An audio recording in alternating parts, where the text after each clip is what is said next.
Hello, everyone. This is Bert Langell, your English coach. I hope everyone's well today. Uh, Let me know if you can see me, will you please? I'm sorry for being a little late.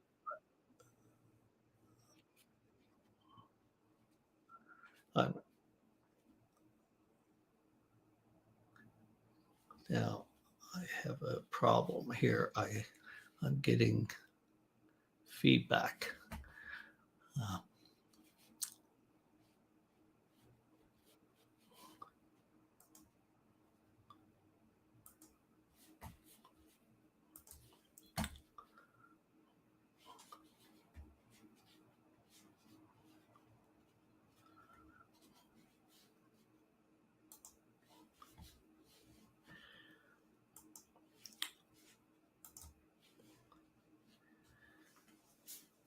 okay, I think I've settled this. Please let me know if you can hear me, see me. Uh, Tell me where you are.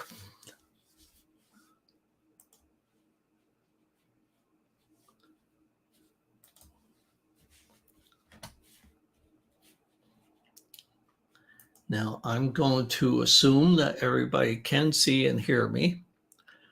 So, how committed are you to learning English? How committed are you to being a really good speaker of English, uh, good at understanding, comprehending? Uh, I find that most people who have come out of the academic system are really good at reading and writing in English. However, have issues with pronunciation, confidence, and being responsive listeners. What would you say to that? Hi, Natalia. How are you? Thank you for commenting, and thank you for letting me know that we're loud and clear. What do you think of this, Natalia? Would you say this is true that academia produces good translators, but perhaps not as confident in speaking and hearing as we should be? I'd appreciate any comments that people have in this. So we need a fluency plan. We need some way. Oh, here I'm at. I was kind of rushed this morning. I'm at the end of my presentation instead of the start. Just give me a moment. I just left the client here.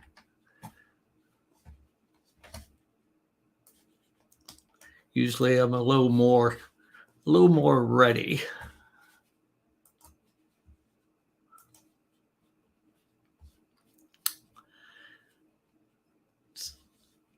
Now, today we're going to talk about building that confidence. And a lot about being good in English is having the confidence. It's reaching that highest stage of learning, of using skills, of proficiency, of knowing your stuff and knowing that you know your stuff. So, most of my students are IT and business professionals, executives, and they've reached a point in their career where they've studied their profession and they have a lot of experience. And so you know your stuff. But people lack confidence in their English. And many of my students have very good English, but they're not confident when they're speaking. It's really often more of a mindset problem than a problem of not having the information. And there are techniques to open up your English mind and get immersed in the language, even if you're not in an English speaking country.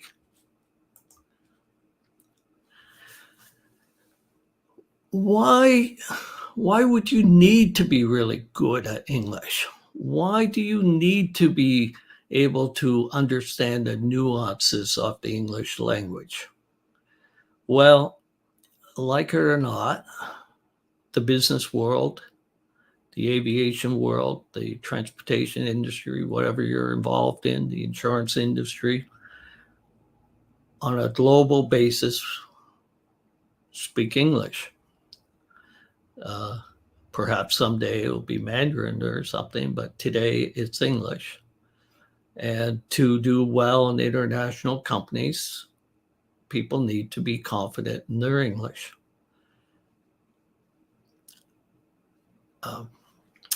So you don't need to be confident in all parts of English.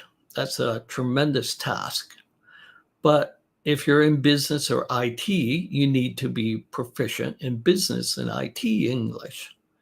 And this is not as big a task because once you've reached advanced or higher intermediate level in English, you know enough English that you can learn the English around meetings and agreeing, disagreeing, stating opinions, making small talk. This is all pretty predictable English. And it's something we can learn pretty quickly. And then it's just a matter of practice. Now, what differentiates an intermediate level English speaker, user, and advanced levels? Vocabulary would be one of the big differentiators. In general street English, about 83% of the language is in the most common 1,000 words. Once you have those collocations the way we normally speak in that, most regular English conversations are pretty easy to follow until we start getting into more advanced, complex ideas. In business, again, it's predictable. If you're doing an interview, you'll walk into the room, you'll have a little small talk. They'll ask you to tell them something about yourself, and you'll tell them about why you're passionate about your profession, what caused you to get into it. They'll ask you about your good and your bad days, and you'll be able to have those conversations. But it is a little more complex. You want to be able to tell stories. You want to be able to use more illustrative language, use adjectives and adverbs, and just more interesting English. Be able to maybe even come up with an idiom. And perhaps you've gotten to the point where you're using phrasal verbs, or at least you understand most of the phrasal verbs that are being used. So this would be where people are moving from the intermediate levels into the fluent advanced levels, where you're confident speaking, where these things are coming to your mind in blocks of language. It's as collocations, the way we normally speak. So you're not having to think about your grammar.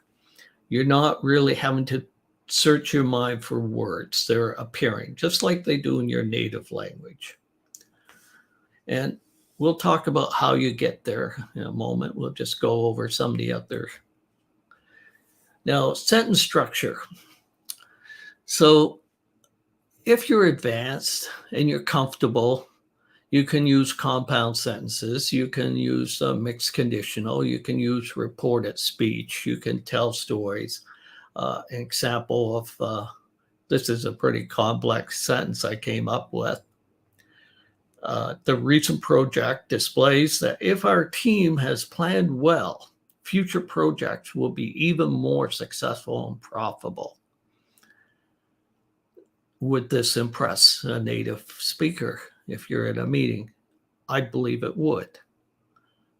And so mixed conditionals are interesting pieces of English. Usually we're talking about hypothetical situations or something that we found, and we typically use the past perfect or present perfect tense along with the simple future or present tense, and with the conditional if.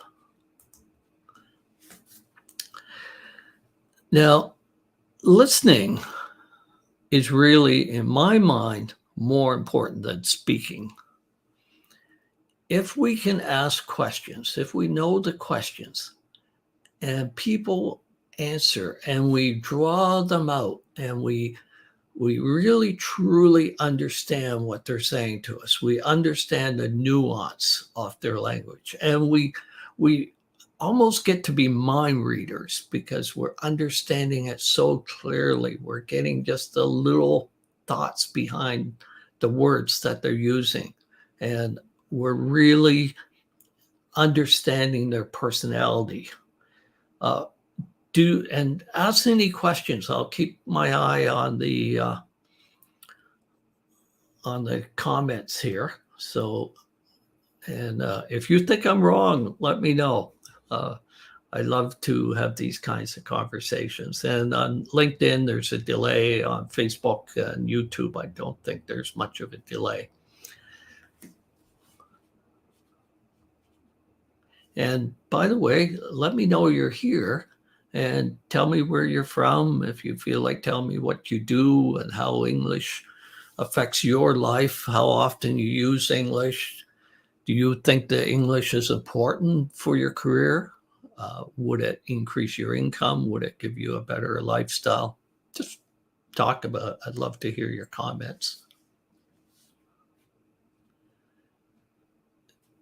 Now, I really believe in good listening, using open-ended questions, drawing people out. Before we meet somebody, especially if we're selling an idea or something, we try to find out about them. And we thought of some questions by trying to put ourselves in their shoes and think about, well, what would they be wondering about? What would be their pain points? How can we develop these ideas? Some people have a real need, but it's latent. They don't really know at this point what they need. They don't know their problem. And so we need to be good at drawing these things out. If there's going to be a business opportunity for us or them, if we're going to help them. So that's what we do. We help people. If we're not helping them, then there's no reason for us to be speaking. So again, and I say so too many times, again, it's all about good listening.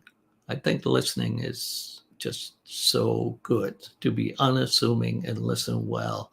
And it gives us time to think, but not always thinking about what we're going to say next, but thinking about what we can do to help these people. Fluency and coherence. Speaks fluently and coherently with few or no hesitations. This is something I hear and see a lot. People have come out of very structured learning environments in university, and they feel they have to be perfect. They feel they can't make mistakes. They don't want to be found making errors. Well, that's fine. But if accuracy is too high and we're too concerned about accuracy, our fluency will drop. So there has to be a balance between accuracy and fluency. And I really promote the idea of trying to speak as naturally as you can, practice it. I'm always telling my students to pick up their smartphone, record themselves. If you read something, you watched something, you're walking in the park, record yourself for a minute or two. And then after, listen to your language. How was my pronunciation? How was my vocabulary? How was my grammar?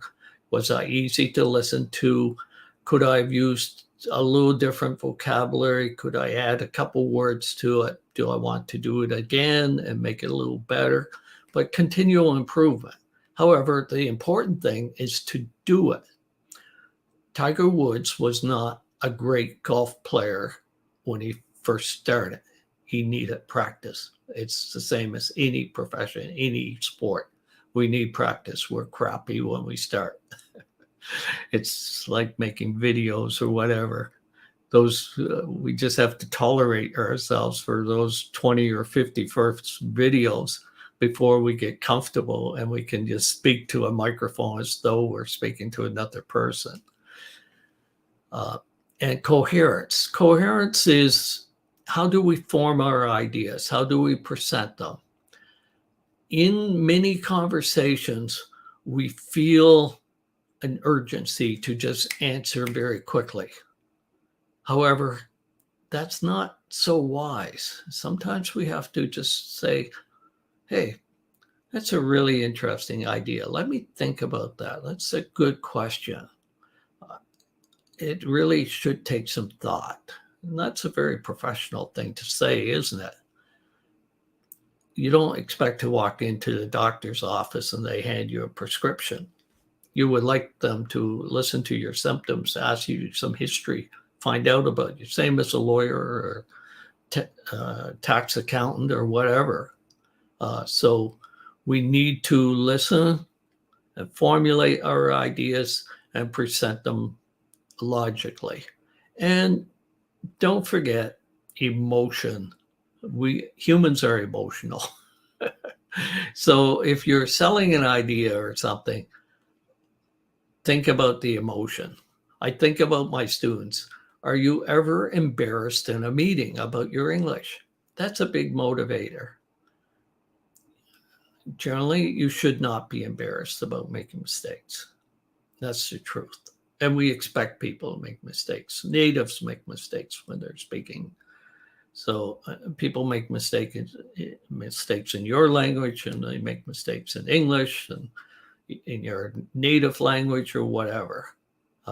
We're human, so we're going to make mistakes. But we want to Kanban, we want to get better every day, just like the Honda Accord, the Camry, this little Civic or CRV, whatever. They weren't perfect the day they first came out, but today they're very, very good. But think about coherence. Think about form your ideas, present them. How to get there. So one thing I find, people want to do what they're good at. They want to study, they want to read, they want to listen to videos and that. But we often don't want to take the step into doing. And once you have acquired a certain amount of language, it is time now to do it, to present it, to get it out there in the world, to show them what you know, what you can use. And the only way you're going to perfect it is to do it.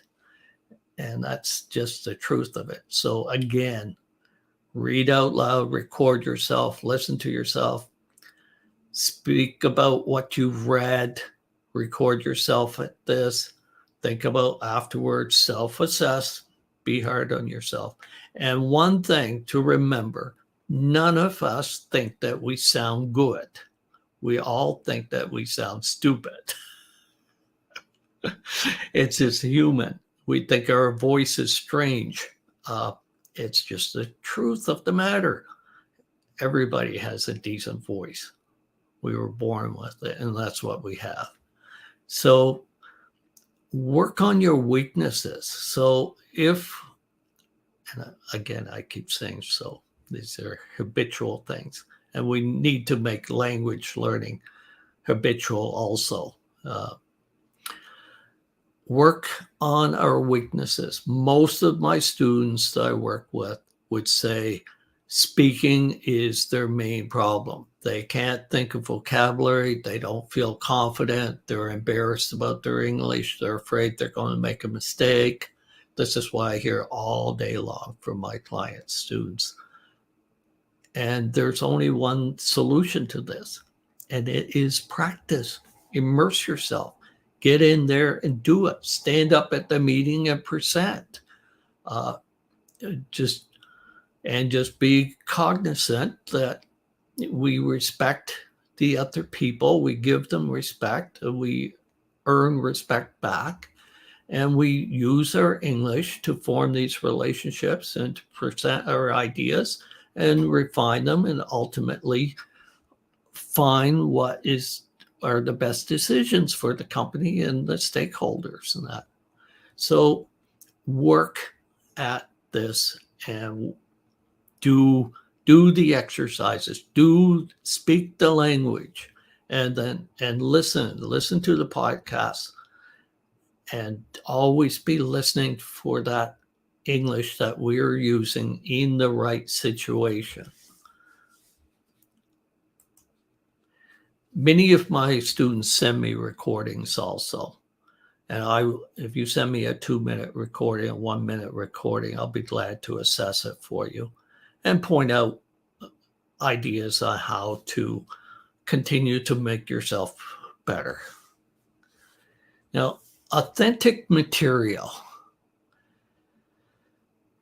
In university, my wife did her first degree in French literature and French, but they wanted them to study writers from 150 years ago, Victor Hugo and this, which is fine, but really we need to listen and read and that to modern speakers and writers, because that's the language we're going to be using. We're not going to use language that's 150 years old. We need authentic language that's used in the business world.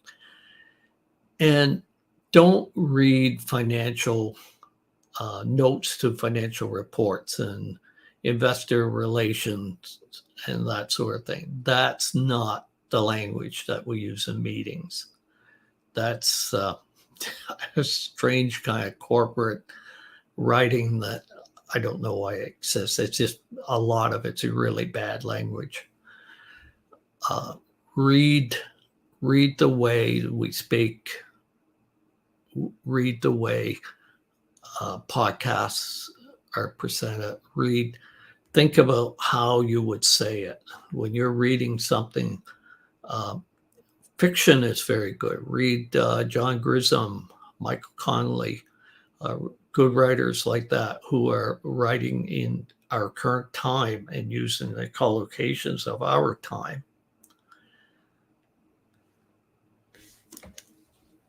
So use all those modern resources that we have available. Your strategy must be sustainable. That's very important.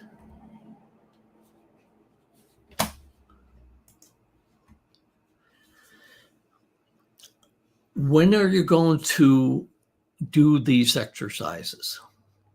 If you did 20 minutes a day consistently, that would make a big difference in your English. If you picked up your smartphone, if you read a short article and you picked up your smartphone and you recorded yourself for 2 minutes and self-assessed or sent me your recording also, and then you added a couple words and you made those that your vocabulary for the day or an idiom or something, and you practiced it in the next few days, that would make a big difference in your English. But this book, I love this book, Atomic Habits. I don't know if you can see it. Usually people can see it on my bookshelf. He talks about having a set time and a set place to do whatever habit that you want to develop. And he says you can miss it for a day, but I think he says if you miss it for more than 2 or 3 days, then you can break your habit. But it's important to have a place, a time, and a process to develop these habits. And I guarantee you that if you did 20 minutes a day for 30 days, and you listen to your recordings from day 1 compared to day 30, you would hear a huge difference in your English. This would advance your English so much. You would be amazed. I promise you. I would. I don't know how I could bet money on, and I'm not somebody who gambles, but I would bet on that one. That'd be really good odds in my favor. And we need to be accountable, right? We are accountable to financial results if we work with the company. We are accountable to different people in our lives, and it keeps us on track. We feel external accountability and we feel accountability to ourselves. I guess the person I get most angry with at times, I try not to get angry with other people, would be myself. When I do something stupid, when I forget to do something, when I haven't complete my KPIs for the day, what I want to achieve this day. What's the first thing, the thing I must do today? And it's all about this kind of behavior that moves our business life, our professional life, our family relationships. Everything ahead is that commitment to certain things every day. So making it sustainable and not over promising. Don't set up goals, short-term goals that you can't achieve. In business, we say probably no plan except for maybe an overall strategy should last for more than about 6 weeks. Focus on rewards, outcome, break it up into can-dos, right? It's the old thing we say, how do you eat an elephant? One bite at a time. Break it up into pieces. So if you're committed IT or business professional, I know I can help you. The first step is an assessment and defining where you want to get to. You're at A, you want to get to B. Perhaps you don't feel confident, you don't feel you can come up with the necessary vocabulary, and you want to be that confident speaker. You want to move your career ahead. You want to demonstrate your English ability. You want to demonstrate your English is as good as your other professional skills. DM me. I provide a free 30-minute assessment. I'm glad to do that anytime. I can send you a Calendly link so we can find a common time to work. And this is not some big sales pitch when we meet. I sincerely want to help you. And if there's a reason for us to work together, that's good. Otherwise, you will leave the meeting with a solid assessment and a plan to move your fluency ahead. Anyway, I have another client to meet at this point. Any questions before I leave? I must go by the change of the hour. And I really appreciate you coming. I'd like to hear your comments. I know most of the people who will see this will be watching it after on the recording. And I will check the comments every so often. I'm glad to show you whatever resources you need. And I also offer a free 7-day small talk challenge course that is just fed to your email every day for 7 days. And small talk, we think it's a small issue, but small talk is one of your most important skills in business English. So I wish this was two-way. It would be a lot more interesting for myself if I could actually speak to you directly and see people when I'm doing this. But that's not the way the live stream works. So anyway, thank you very much. And it's Bert Langell. I'm signing off, and I hope you have a wonderful day and you enjoy your upcoming weekend.